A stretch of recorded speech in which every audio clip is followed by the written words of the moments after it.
Hello students, welcome to the English class. Today, through this video, you will get the explanation of fifth poem, A Legend of the Northland.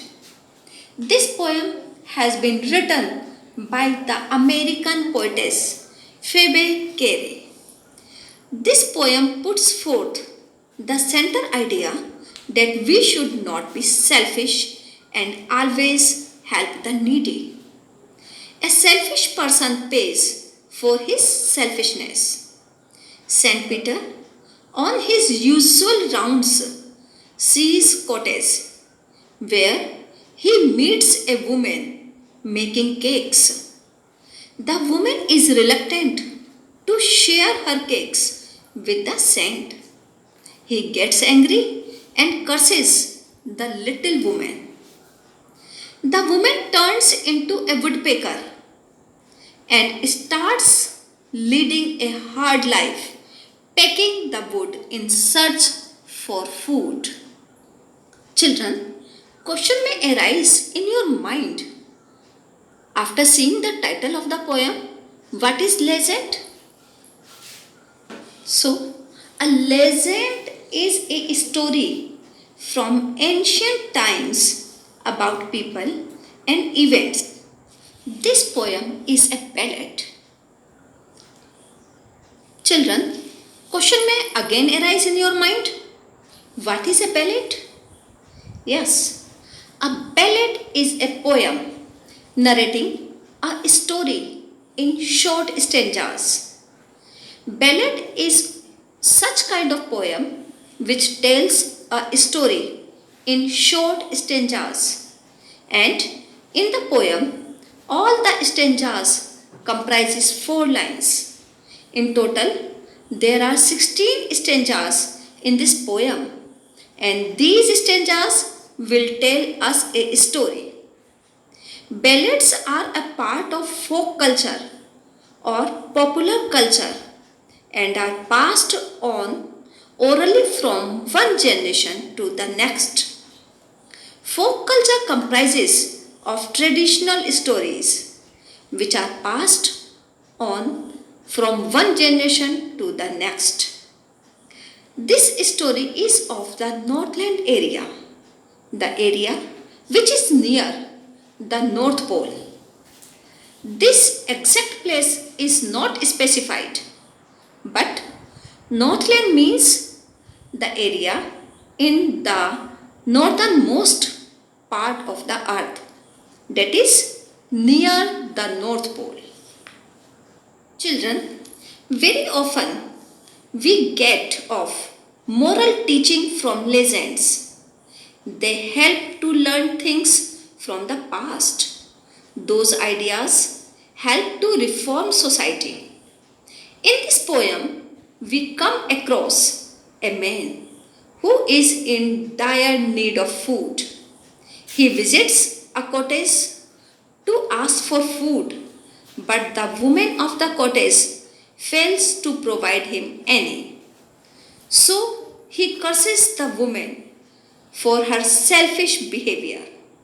The need to treat our guest with affection is emphasized here. This is the theme of the poem. Now I will read the stanza 1.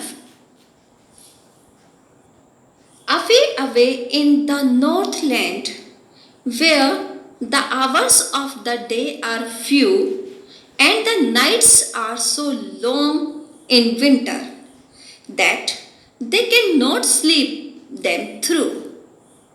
Yes, in this stanza, actually the poetess want to say that in the region around the North Pole, the duration of the day is very less because its position is such that the sun's rays reach for a very less time.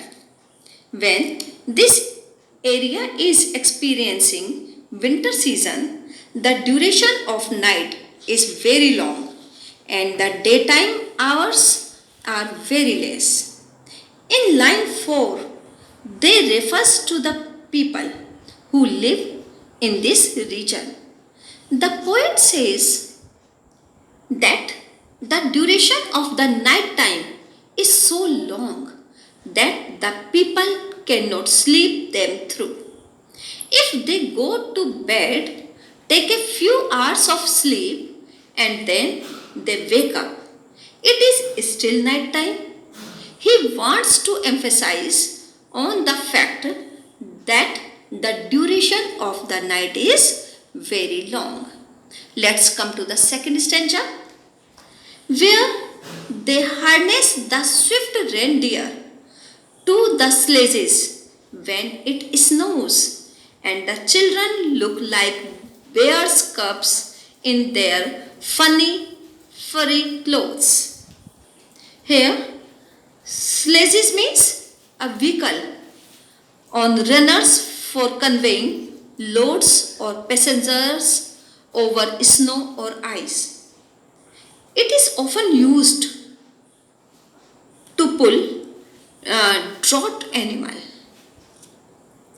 To harness means to tie the reindeers with a rope to a sledge so that it can be used for transportation.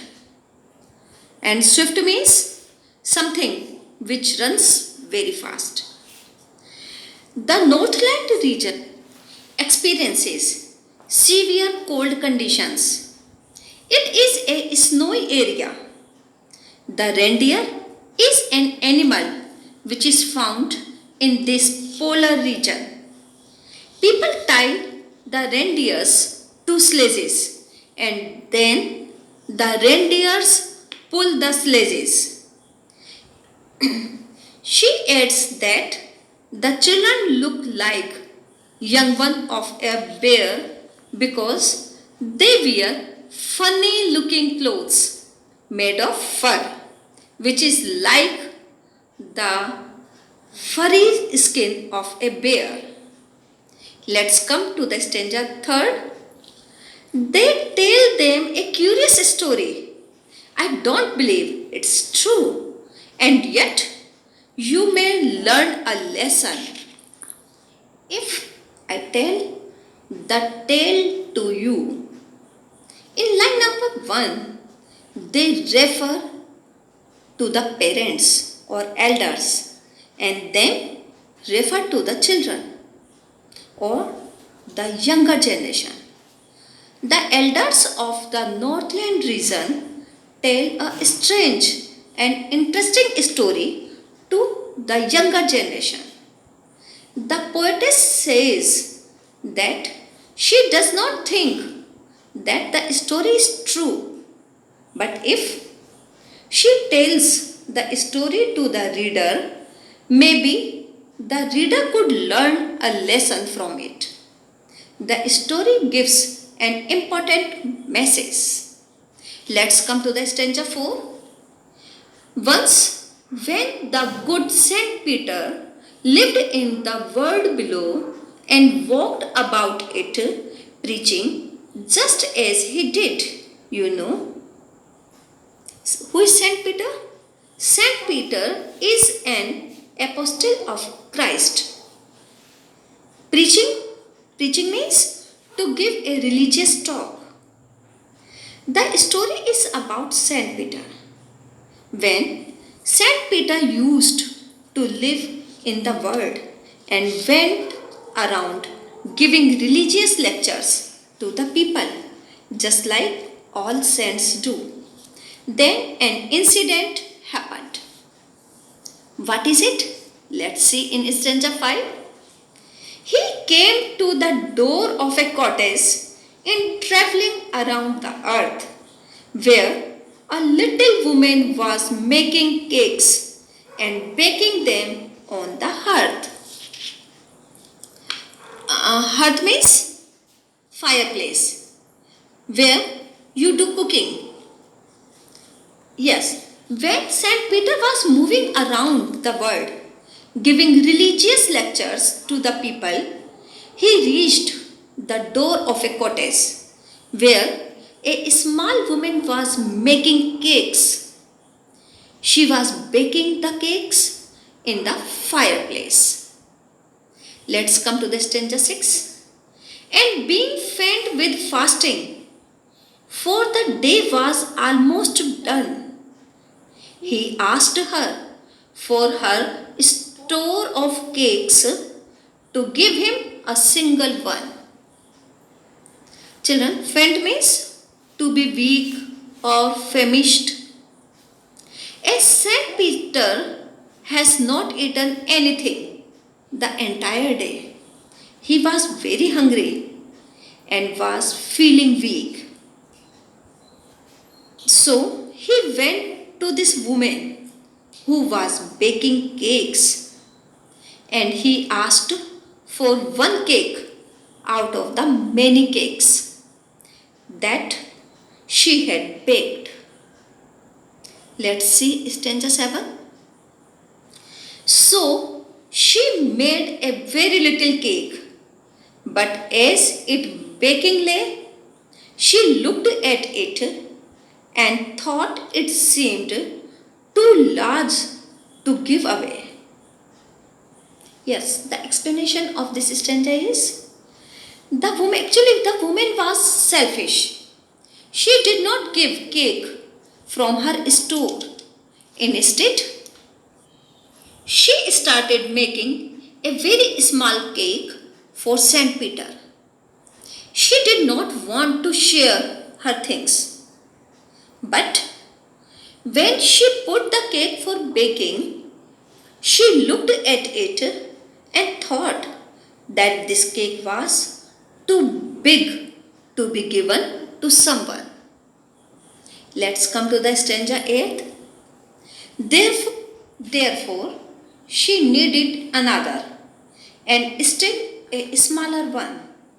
But it looked, when she turned it over, as large as the first had done. Kneaded means to make dough from flour. The little miser woman thought that the cake was given away. So she started making a smaller cake. When she looked at that cake, she again felt that it was as big as the previous one. Again, she was not ready to give this smaller cake too. Let's come to the stanza 9. Then she took a tiny scrap of dough and rolled it flat and baked it tiny as a wafer. But she couldn't part with that. Scrap means small amount. The third time, she took a very small amount of dough and rolled it. The poetess says that she rolled and rolled to lay emphasis on the fact that she rolled the dough and made it very thin like a wafer and baked it. But she was so greedy that she couldn't give this thin piece of bread to the saint. Let's come to the stanza 10th. For she said, my cakes that seem too small when I eat them myself, and yet too large to give away. So she put them on the shelf. The woman reasoned that when she ate the cakes, she felt that they were very small. But if she had to give them to someone, she felt that they were too big to be given away. She put all the cakes on the shelf of her kitchen, and she did not give any cake to Saint Peter. Children, you will get the explanation of remaining poem in my next video. Okay? Till then, take care. Thank you.